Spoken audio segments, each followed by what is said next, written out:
नमस्कार, news capital express देख रहे हैं आप। Bhopal Awadhpuri Vayu royal enclave Eden garden gate Vedvati ground Amravat Khurd में चल रही श्री राम कथा के चौथे दिन अंतर्राष्ट्रीय कथाकार समाज सुधारक आचार्य मनोज अवस्थी महाराज ने विश्राम दिवस की कथा सुनाते हुए बताया है कि श्री राम जी सबरी मैया के घर गए और जटायु पर भी कृपा की। सबरी मैया को नवधा भक्ति का ज्ञान दिया और किष्किंधा कांड की कथा सुनाते हुए आचार्य ने बताया कि भक्ति से भगवान का मिलन अद्भुत होता है।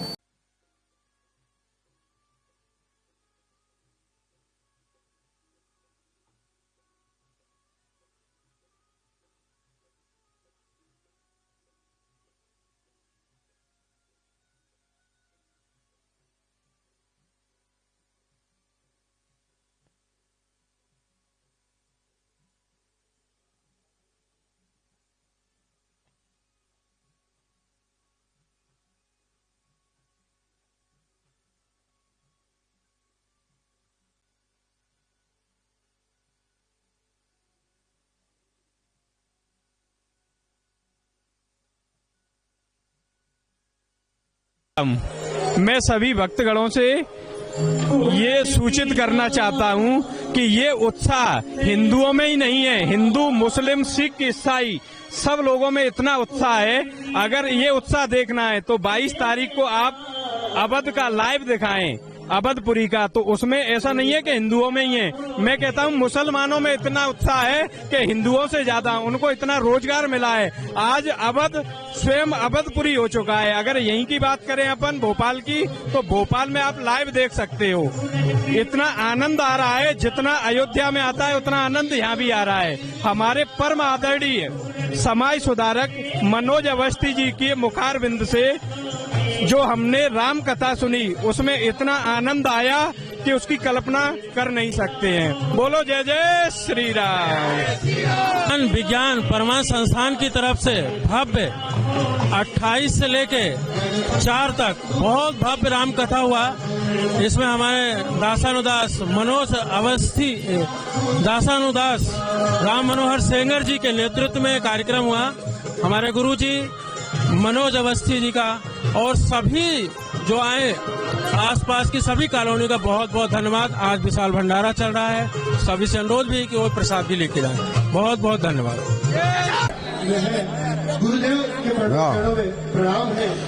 अवधपुरी में ये जो अपनी सप्त दिवसीय राम कथा अभी यहाँ पर जो पंडित मनोज अवस्थी जी महाराज के मुखारबिंद से आयोजित हो रही थी, इस राम रूपी गंगा का अवधपुरी के भक्तों ने जबरदस्त तरीके से उसमें स्नान किया है, गोता लगाया है और बहुत आनंद लिया है। ये जो संस्था है जिसके तहत काम हुआ, ध्यान ज्ञान परमार्थ संस्थान, उस संस्थान के हमारे जो अध्यक्ष बोलो, मार्गदर्शक बोलो, माननीय फ्लाइंग योगी राम मनोहर जी, उनके नेतृत्व में ये काम हुआ है। आप देख रहे हैं किस तरह की भीड़ है। ये ऐसा ही नहीं होती। जब तब राम का नाम फैलता है, वो खुशबू की तरह है। जहां जहां उसकी खुशबू आती है, लोग चलते हुए आ जाते हैं। क्या वो हुआ है? अवध श्री सेवा संस्थान जो कि लगातार पिछले 5 साल से कंटिन्यू आयोजन करता रहा, धर्म ज्ञान के लिए करता रहा, इस आयोजन का सह आयोजन करता है। और अवध श्री सेवा संस्थान के तहत मैं आपसे एक बात कहता हूं कि ज्ञान विज्ञान परमार्थ संस्थान और अवस्थी सेवा संस्थान यहाँ पर एक आध्यात्मिक क्रांति लाने वाले हैं। ये बिल्कुल तय हो चुका है। तो मैं आप सबसे निवेदन करता हूं, आपके चैनल के माध्यम से करता हूं कि जहां जहां मेरी आवाज जा रही है, वहां से लोग आए और इस ज्ञान गंगा में गोता लगाएं और आनंद लें। धन्यवाद।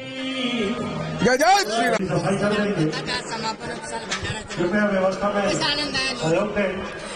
देखिए, ध्यान विज्ञान परमार्थ संस्थान के तत्वाधान में ये विशाल आध्यात्मिक महोत्सव 27 दिसंबर से शुरू हुआ था और 4 जनवरी तक आज दिनांक तक चला। आज हमारा विशाल भंडारा है।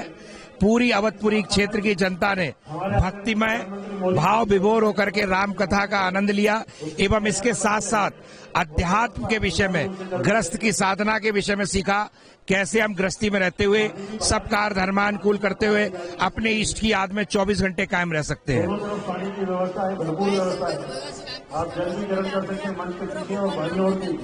बहुत सुंदर प्रश्न है आपका।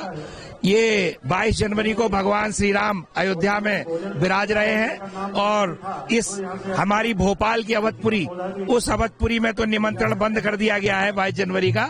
तो हम लोगों ने, आयोजकों ने ये सोचा कि क्यों ना वो अवध का महोत्सव अवधपुरी भोपाल में मनाया जाए और सुनिए कथा रघुनाथ की, यहाँ पर ये कार्यक्रम पूरा किया गया है। तो हमें समझ नहीं आएगा कि किसको नहीं, युवाओं में बहुत उमंग और उत्साह है। 22 जनवरी को जो मंदिर का उद्घाटन हो रहा है उसको लेकर के हमारे यहाँ ही नहीं, पूरे देश की जनता में अनंत उत्साह उमंग है, क्योंकि ये भारत की संस्कृति और सनातन का विषय है। लोगों के अंदर एक नवीन चेतना जागृत हो रही है और राम सबके हृदय हृदय में समाये है, हर घर घर में है। तो उसकी जो अभिव्यक्ति है वो मंदिर निर्माण के साथ और बढ़ रही है। मैं बार बार अनुरोध कर रहा हूँ आदरणीय श्रीवास्तव जी, आप वो उत्तर से वो स्थान खाली कर दें। देखिए, ये तो मेरा ही मुस्कुराहट नहीं है, पूरे राष्ट्र के अंदर मुस्कुराहट है। इस बात की, संस्कृति की, सनातन की, विरासत की प्राप्ति की मुस्कुराहट है ये। और हमारी जो वर्तमान सरकार है उसको विशेष धन्यवाद कि उन्होंने ये उपहार हमें दिया और हमारी मानसिक और आत्मिक क्षेत्र के प्रणेता भगवान श्री राम को हमारे लिए वहां पर स्थापित करने जा रहे हैं। देखिए, 550 वर्ष की मीर बाकी ने जब से मस्जिद तोड़ी थी, बाबरी मस्जिद बनाई थी, 550 वर्ष के बाद हमारे पूर्वज पुरखे इस आशा में गुजर गए कि हमारे राम लला वहां विराजेंगे। और हम सौभाग्यशाली है हमारी कि आज की जो हमारी आज की जनरेशन है वो बड़ी भाग्यशाली है कि इसे अपने आंखों के सामने होता हुआ देख रही है। तो मुस्कुराहट क्या, हमारे अंदर तो हंसी है। बोलिए जय जय श्री राम। राम मनोहर सेंगर जी के द्वारा ये कथा जो हो रही है उसके लिए मैं उनका बहुत बहुत साधुवाद करता हूँ और प्रभु से यही कामना करता हूँ कि हर बार हम लोगों को इसी तरह की आयोजन राम मनोहर सेंगर जी के द्वारा होते रहे और हम सब लोग उसका अच्छे से लुत्फ उठा सके। धन्यवाद।